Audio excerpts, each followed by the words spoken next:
All right, today we'll be doing Module 4, Lesson 3 homework. Just a quick reminder, this is the homework helper. The title is right there in case you are unsure, and you do not have to do anything on this page. It just gives you some suggestions on what to do. This is exactly like your problem set, so hopefully you ripped it out, put it in your folder, and brought it home with you. That way you have the example there. But all you have to do is count 1, 2, 3, 4, 5, 6 squares here. That's 1, 2, 3, 4, 5, 6. And we know when we're trying to find area that we are going to multiply always by 1, 2, 3, 4, 5, 6. So it's a 6 by 6 array. Now if it helps you to complete the squares, you are more than welcome to do so. This may help you to better match the two shapes together, the two arrays together. So now that you have completed it on this side, you're going to look on this side and find which one is a 6 by 6. This one looks the most similar, so I'm going to check 1, 2, 3, 4, 5, 6 times 1, 2, 3, 4, 5, 6.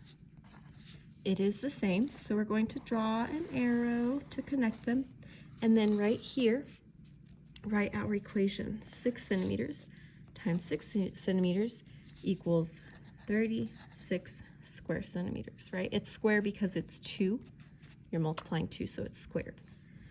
And that's what you'll be doing for all of them. So all of them have a complete row and a complete column. So if you just want to count the complete row and count the complete column and then multiply those two, you may.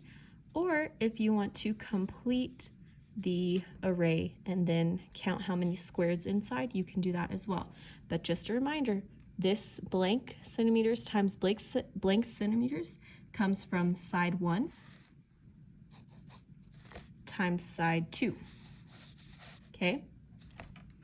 Just remember, it's always multiplication, and it's always one side times one side.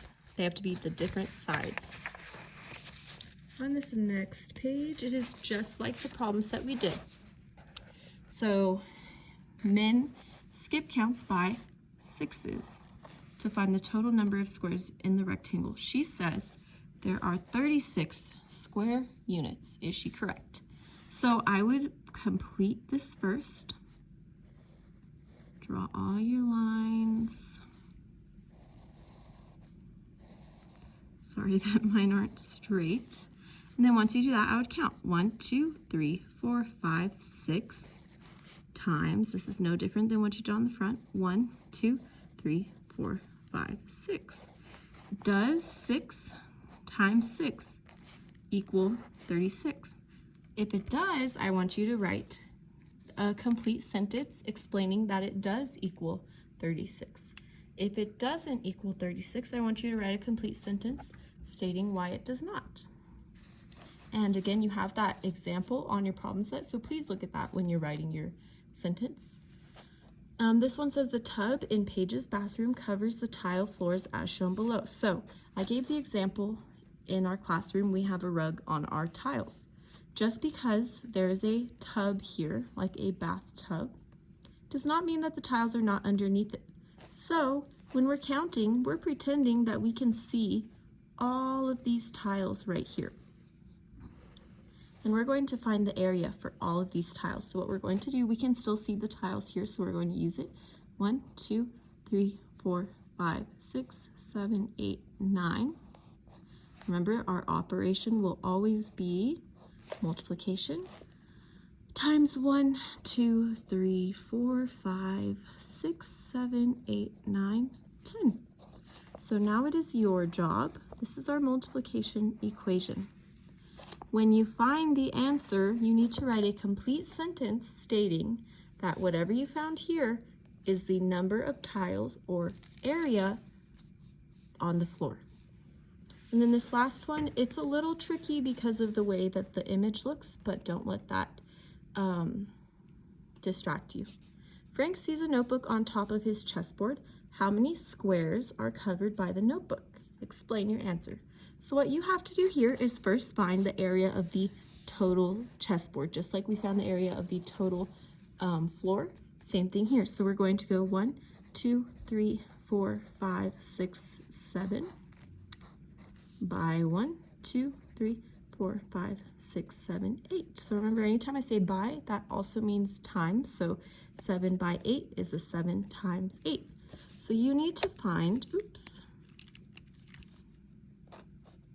what 7 times 8 equals first. That's the very first step. Once you figure that answer out, you need to find the area of the space that the book takes up. And the good thing is we can see these tiles here. So we just count up until this end of the book here. 1, 2, 3, 4, 5. So side 1 is 5. And then this side is 1, 2, 3, 4, 5, 6, because we stop right there at the end of the book. So it's 5 times 6. Okay, so now you have your total area.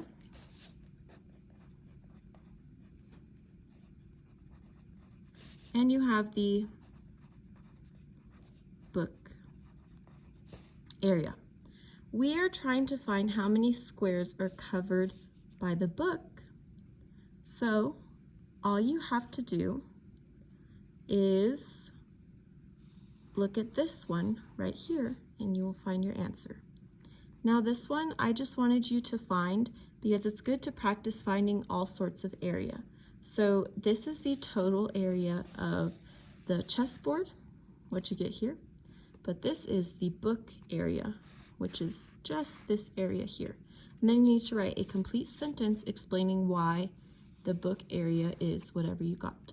And that's the end for lesson 3 homework. I hope this helped.